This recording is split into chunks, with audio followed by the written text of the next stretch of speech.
Je voudrais simplement préciser, Madame Tripet, quand on parle de la décision du Conseil d'État sur les frais médicaux, je suis entièrement d'accord avec vous. La haute juridiction administrative est tout à fait claire sur le sujet. Les frais médicaux, pour le certificat de hospitalisation, sont à la charge de la collectivité.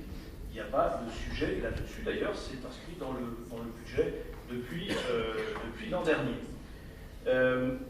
Sur la décision du Conseil constitutionnel qui ne donnerait pas, selon vous, la possibilité aux polices administratives de procéder à de pareilles interpellations, je ne suis pas d'accord. Il y a effectivement un silence.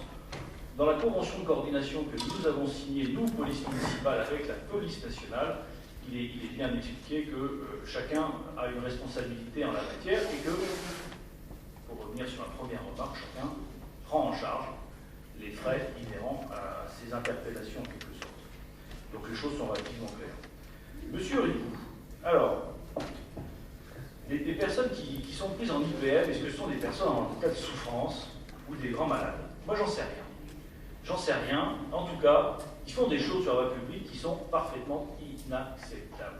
J'ai ressorti 2-3 rapports, mais juste comme ça, pour vous donner quelques mots sur le public qu'on vise exactement. Et ce sont des rapports qui sont récents, qui datent d'il y a seulement quelques jours. Moi, j'ai une intervention là, qui a duré près de 3 heures. 3 heures. 2 équipages. Pour un bonhomme qui hurle sur la voie publique, qui insulte, qui menace. On est obligé de lui mettre les menottes. Aux urgences, il nous met un souk pas possible.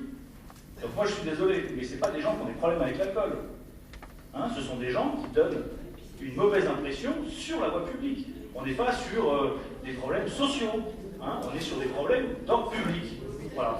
J'en ai un autre qui est très intéressant, mais franchement, là l'opération a duré 1h30 tout confondu. D'accord? Et bien, c'est quelqu'un qui, non seulement vociférait sur la publique et était violent, mais en plus il avait une arme, il avait un gros couteau. Bon, est-ce qu'on est obligé de payer pour ces gens-là, franchement? Est-ce que les Orléanais sont obligés de payer le frais de transport pour ces gens-là? Ben moi je vous dis non. J'en ai un autre, c'est très amusant parce que vous parlez des SDF, en me disant toujours, on va taper sur SDF, on boit de l'alcool, c'est pas ça. Là j'ai un rapport qui est formidable. Fin novembre, vous savez ce qu'il c'est? C'est un étudiant en droit. Pareil, avec un comportement qui est totalement inacceptable. Donc voilà, moi je ne veux pas rentrer dans la caricature qui verrait que nous, police municipale, on attrape des gens qui sont en souffrance et en plus on leur applique une double peine pour les faire payer. Donc c'est pas ça du tout. Je voulais vous rassurer sur ce point. Monsieur Ricou, vous avez également évoqué le sujet des stupéfiants qui me préoccupe également beaucoup, naturellement. Vous le savez, on en a déjà parlé plusieurs fois. Et rassurez-vous, je mets la même pugnacité sur le sujet, même si vous n'a pas échappé, je n'avais pas toutes les clés non plus là-dessus. Mais je vous rassure, on obtient des résultats qui ne sont pas inintéressants. Bon, Madame Mattel, c'est vrai que... Mattel, pardon. C'est vrai que la loi date est un peu ancienne. Mais c'est la loi. C'est la loi de la République, pardonnez-moi. Et je m'étonne qu'on s'étonne qu'on applique la loi. Voilà, simplement. Donc c'est absolument pas dérisoire. À partir du moment où on peut le faire, je ne vois pas au nom de quoi on devrait se priver dans ce pays d'appliquer la loi. Tout simplement. Et puis un dernier mot quand même. Quand vous dites que vous ne voyez pas la police municipale à pied, on ne doit pas être aux mêmes heures, aux mêmes endroits, mais je peux vous assurer qu'ils y sont très fréquemment, singulièrement dans le secteur qui a un nombre assez important d'établissements de débit de boissons. Monsieur Grand. J'attendais mon paquet avec la passe. Non, mais vous allez avoir l'autre, rassurez-vous. Bon, c'est pas un chiffon rouge. C'est pas du tout, c'est une réponse pragmatique à un problème qui se pose à nous. Le sujet, c'est quoi? On a un nombre de policiers municipaux, on en a parlé tout à l'heure, qui est défini. On ne va pas étendre la police municipale dans les conditions actuelles. Donc, sur quoi on travaille? Sur l'optimisation du temps des policiers municipaux. Donc on essaye, voilà, mon objectif à moi, mon obsession, c'est qu'ils soient le maximum sur la public. C'est là-dessus qu'on a travaillé. D'où la coordination avec SOS Médecins, la coordination avec la direction départementale de la sécurité publique. Et il n'est absolument pas question pour moi de stigmatiser qui que ce soit. C'est pas ça le sujet. C'est pas ça. Je crois qu'il y a un décalage entre ce que vous pensez du public auquel on s'adresse et la réalité. Je vous ai vu quelques extraits, voilà, des rapports comme ça, j'en ai quasiment tous les jours, sur les fins de semaine. Donc, j'en ai encore un qui me vient à l'esprit. Il y avait un charmant jeune homme qui s'amusait à mettre des claques à tout le monde entre, grosso modo, le secteur Bourgogne et le secteur Carme. Voilà, il était en ivresse publique et manifeste, plus que manifeste. Bon, ben moi je suis désolé, mais quand vous êtes sur le chemin de ce monsieur, vous n'allez pas en plus payer par votre impôt son transport pour qu'il veuille aller se faire dégriser. Il faut être un peu cohérent quand même. Bon, par ailleurs, je terminerai là-dessus. Madame Touli, la prévention, vous dites que l'action qu'on propose est assez insignifiante et sans doute insuffisante, mais moi je peux bien tout à fait. Alors, moi j'ai tenu absolument à ce qu'il y ait des éléments, qu'il y ait un dispositif incitant à la prévention dans notre mesure. En même temps, je vais rappeler aussi que tout à l'heure, mon collègue Valmy avait lui-même des actions dans ce domaine-là. On fait des choses, donc là encore, ce n'est pas la peine de caricature. Et puis, Monsieur Lecoq, moi je sais que les conditions de la police municipale, les conditions d'exercice de la police municipale sont des conditions difficiles, singulièrement la nuit, et moi je leur rends hommage. Ils font preuve de beaucoup de maîtrise dans des situations difficiles, délicates, et franchement, voilà, ils font un joli boulot. Alors je voudrais simplement terminer, je fais écho à la remarque de Mathieu Langlois en le remerciant pour son intervention, en disant qu'effectivement, une ville s'est manifestée, n'a pas été 2 jours, n'a pas attendu 2 jours pour se manifester sur le dispositif, c'est la ville de Nantes. Voilà, évidemment, on les a renseignés avec un plaisir non dissimulé. Je vous remercie. Bien, mes chers collègues. Alors, Madame Le Bleu, 2 mots. Question de vote. En fait, on va demander à vote par partie, en séparant donc, les 2 premiers points, donc la convention à Besnec, la direction départementale de la sécurité publique, et SOS Médecins, et la délégation au maire, et les 3 derniers. Je suis désolé, mais là, je ne peux pas faire un vote par partie, ça n'a plus aucun sens. Il y a un dispositif global avec un certain nombre de dispositions à l'intérieur, mais on ne peut pas... Le sujet, c'est que nous sommes favorables à la convention. Nous considérons que la facturation forfaitaire est en réalité une privatisation d'un service public, celui de la police municipale. Si vous considérez que le vote par partie n'est pas possible, nous voterons contre l'ensemble. Si vous considérez qu'il est possible, nous voterons en faveur du conventionnement et contre la facturation forfaitaire. Alors, je ne vois pas comment c'est possible, et ceci étant que vous avez expliqué votre vote.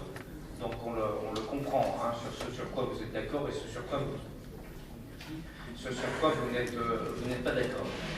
Avant d'en venir au vote, je voudrais compléter et ajouter quelques mots à la réponse très précise d'Olivier Geffroy. J'entends depuis 2001 toujours le même discours à gauche.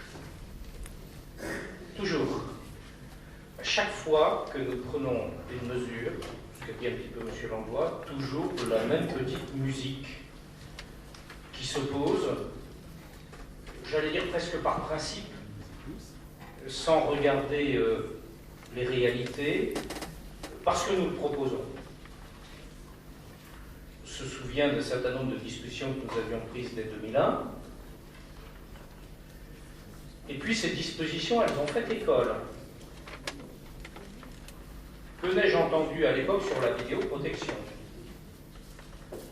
Sauf que maintenant, et d'ailleurs, combien de communes, quelles qu'elles soient, et y compris de gauche, ont mis en place ces dispositifs? Je ne les compte plus. Bon. Sur la charte des mariages, c'est vrai qu'on a eu le droit, une fois de plus, à être vilipendé par les médias. Et puis, d'autres communes prennent exactement la même charte des mariages, qui d'ailleurs n'était pas de notre fait, puisqu'elle préexistait à notre municipalité, et qu'elle avait été faite par une municipalité de gauche du précédent. Mais là, parce que c'est nous, plein pot. la même municipalité, enfin une autre municipalité, pardon, prenant la même charte des mariages, parce que c'est, je crois, pas la même, hein, c'est la même, on n'en parle pas, c'est normal, c'est naturel. Je me demande s'il y a 2 poids, 2 mesures. J'ai tendance parfois, mais je reconnais que je me laisse peut-être un peu aller, et j'ai tendance parfois à le penser. Bon. Et c'est exactement les mêmes mots que vous avez utilisés, démagogie dérisoire. Sauf que, je vais vous rappeler juste un chiffre, c'est moins 68%. Moins 68%, c'est la baisse de la délinquance que l'on appelle de voie publique maintenant de proximité sur Orléans, avec les rubriques parfaitement connues qui sont les cambriolages, les agressions, l'atteinte à la personne, les vols de véhicules, les incendies de véhicules, les agressions sur voie publique, etc. etc. C'est tout ça, la délinquance dite de voie publique ou de proximité. Et heureusement qu'on n'a pas écouté toutes ces petites sirènes, parce que, à ma connaissance, parmi les grandes villes de France, nous sommes la première pour la baisse de la délinquance. Alors on nous a dit après, parce qu'il faut bien reconnaître, et puis alors là, hein, le ministère de l'Intérieur, voilà, on sait politiquement où il est, on ne peut pas nous dire que nos chiffres, je ne sais quoi, pas les nôtres, hein, comme j'ai toujours dit, mais voilà. Alors on nous a dit, ah oui, mais alors pour la vie de la ville, pour son développement, son attractivité, c'est très très mauvais. Mais moi j'y vais dans le centre ancien. Franchement, pas le sentiment que c'était comme ça il y a 15 ans. C'est dynamique, c'est vivant, c'est agréable, c'est sympa. Sauf que ça ne l'est plus effectivement. Lorsque l'on croise, on a la malchance de croiser quelqu'un de complètement ivre et plus ou moins agressif. Parce que l'ivresse publique manifeste, c'est cela dont il s'agit. C'est un trouble à l'ordre public, doublé d'une ivresse manifeste. Ça n'a rien à voir avec quelqu'un qui aurait éventuellement un peu trop bu, qui rentre chez lui, qui n'est pas très très bien. Mais là, d'ailleurs, ça arrive aussi que celui-là puisse le ramener chez lui. C'est arrivé. La police municipale en a ramené certains, et je rassure Michel Ricou, ce ne sont pas des sans domicile fixe. Non. Vous seriez étonné. Vous seriez parfois étonné. Bien. Donc, non, mais bon, on voit quand même un certain nombre de choses. Donc voilà. Alors, quel est notre raisonnement là-dessus? C'est ce qu'a rappelé Olivier Geffroy. Est-ce qu'il est normal que les impôts des Orléanais, on en a beaucoup parlé dans la première partie de ce conseil, financent ces comportements-là? Ben nous, on dit non. Alors, c'est pas du tout une privatisation. Enfin, il faut arrêter de tout mélanger. Une privatisation, c'est quoi? J'imagine même pas. Mais bon, un service de sécurité privée qui interpellerait les gens sur la voie publique et qui procéderait à la conduite au poste de police et puis ensuite à l'hôpital pour effectivement le certificat de non-hospitalisation, retour à la caisse commissariat, cellule de dégrisement, etc. Mais il ne s'agit pas de ça. Ce sont des agents publics, policiers municipaux qui effectuent ces interpellations. C'est comme si vous me disiez, ça pourrait faire plaisir à Mme Trippé, à M. Ricou, que tout ce qui est service public est gratuit. Enfin, nos crèches, elles sont payantes. On a parlé de la cantine scolaire tout à l'heure, c'est payant. C'est du service public, personne ne le conteste. Donc vous ne pouvez pas, du point de vue du principe et du point de vue de la sémantique, faire cet amalgame entre ce qui serait gratuit et ce qui serait du service public. Ça n'a pas de sens. Il y a beaucoup de services publics payants. Et là, nous, on considère simplement une chose de bon sens, c'est que ce n'est pas aux Orléanais de payer pour cela. Parce qu'en plus, ils en subissent régulièrement le tapage nocturne, parfois malheureusement les agressions, etc., etc. Et en plus, entre nous, ça pourrit l'ambiance. Et moi, je ne comprends pas que vous défendiez ça. Parce que vous dites, vous allez faire recours, mais enfin, moi j'entends, vous êtes libre et vous avez évidemment le droit. Enfin, ça veut dire quoi? Ça veut dire que vous cherchez à empêcher cette mesure de se mettre en œuvre, mais Mais au nom de quoi? Mais moi je vous le dis, vous allez être perçu comme défendant ces comportements-là. Ça ne sera certainement pas votre cas, je vous en donne acte. C'est pas le cas. Mais je vous dis que ça va être perçu comme ça, et honnêtement, je ne comprends pas. Je ne comprends pas ce qui peut, au fond, motiver cette réaction-là. D'autant que vous avez parlé des réseaux sociaux, mais écoutez, moi je vois beaucoup de choses, et j'ai entendu, vous avez parlé de certaines radios et tout, j'ai entendu les auditeurs trouver que c'était simple, évident et de bon sens. Voilà. Et ce que nous espérons derrière cela, ce que nous espérons aussi, alors deux choses. Il y a une chose, on va réduire les temps pendant lesquels nos policiers sont astreints à la conduite des personnes à l'hôpital, retour, etc. Et comme il a été dit, ça peut prendre des heures. Donc on veut réduire ce temps-là parce qu'on a besoin de nos policiers sur la voie publique. Et puis on espère qu'il y aura un effet dissuasif. Parce que vous nous dites finalement c'est une mesure gadget, etc. Là aussi j'ai entendu tout ça. Mais ça participe d'un ensemble. Si on ne faisait que ça, comme je vous l'ai dit, sur la vidéoprotection, sur chacune des mesures que l'on prend, si on la prend isolément, on peut nous dire qu'elle est inefficace. Mais ça fait partie d'un ensemble. Et je me permets de rappeler, puisque vous avez évoqué les questions de prévention, et moi j'y suis sensible. On n'en a pas parlé tout à l'heure dans le budget. Mais enfin, on est pratiquement 7 millions d'euros par an, Ville d'Orléans, sur la prévention, la réussite. Alors évidemment, on peut égrener toutes les mesures qui sont prises, on ne va pas le faire. Mais évidemment que ça participe d'un tout, mais il y a un problème, on lui cherche une solution, et on a dit quoi? Eh bien, on va en tirer le bilan de cette action-là.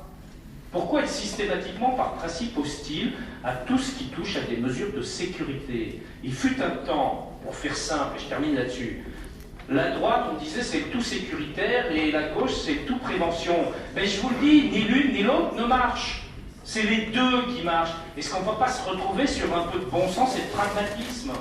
Parce que ça, c'est ce que l'on vit depuis 12 ans, depuis 13 ans. On sait que c'est les deux ensemble qui marchent. Et je pense que sur Orléans, si on continue à voir la délinquance de proximité et la délinquance de voie publique diminuer encore cette année, on le verra, à moins que la fin de l'année soit catastrophique.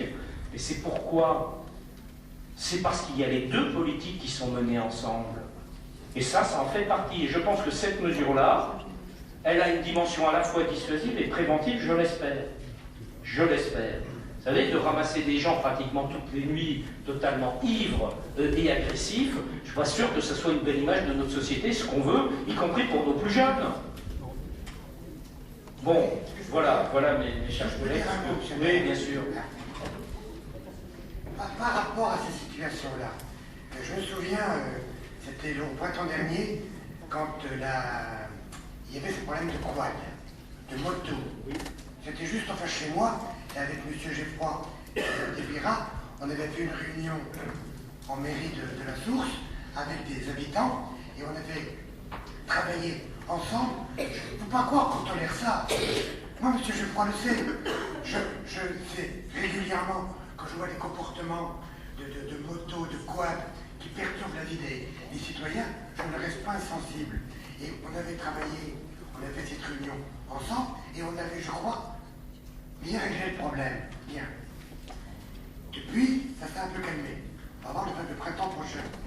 Mais là, par rapport à ces gens qui sont bourrés, agressifs, est-ce que derrière ça, il n'y a pas quelque chose d'autre? Je m'excuse de revenir là-dessus. Mais derrière, quand même, on n'a pas un comportement comme ça, parce qu'il y a bien eu des causes. C'est là-dessus que je insistais, moi. Mais ne pas croire surtout qu'on tolère la chienlit. C'est pas ça. Faut pas croire que... Vous allez devenir police, monsieur Ripoux. La réforme, oui, la chienlit, non. Non, mais je crois qu'il faut être attentif à toutes ces questions-là. Mais moi, je considère que quelqu'un qui a un tel comportement, c'est que derrière, il y a un souci. Et le faire payer 120 €, on ne réglera pas le souci. C'est ce que je veux dire. Monsieur Ripoux, je vous rejoins là-dessus. Mais on est d'accord, mais on dit qu'il y a d'autres dispositifs sur les logiques de prévention, et dans la convention qui est proposée, et dans le dispositif que l'on met en place, on propose également, vous l'avez certainement vu, un accompagnement possible aux personnes dans cette situation-là pour la suite, avec des contacts à prendre avec certaines associations, etc., pour effectivement, lorsqu'il y a un problème, dire aussi, il peut y avoir solution via des associations, via de l'écoute, via un certain nombre de choses que l'on connaît, et des gens qui font ça très bien. C'est dedans. C'est dedans. Il y a un ensemble, me semble-t-il. Bien, chers collègues, maintenant je vais vous proposer de...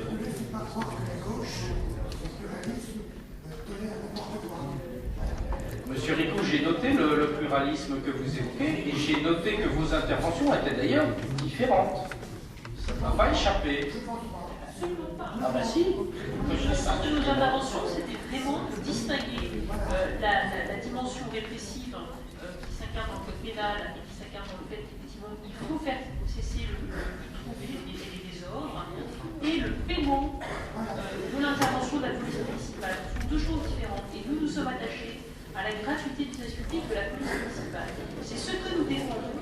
Ce n'est absolument pas une espèce de laxisme, je ne sais quelle bienveillance à l'égard de désordres qui pourrissent la vie de nos contemporains.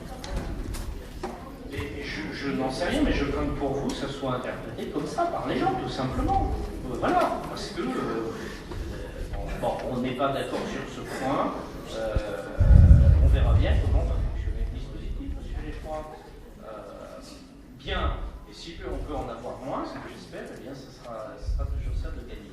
Bien, je vous consulte, donc qui est pour? Qui est contre? 2, 4, 6, 8. Y a-t-il des abstentions? Il n'y a pas d'abstention, merci.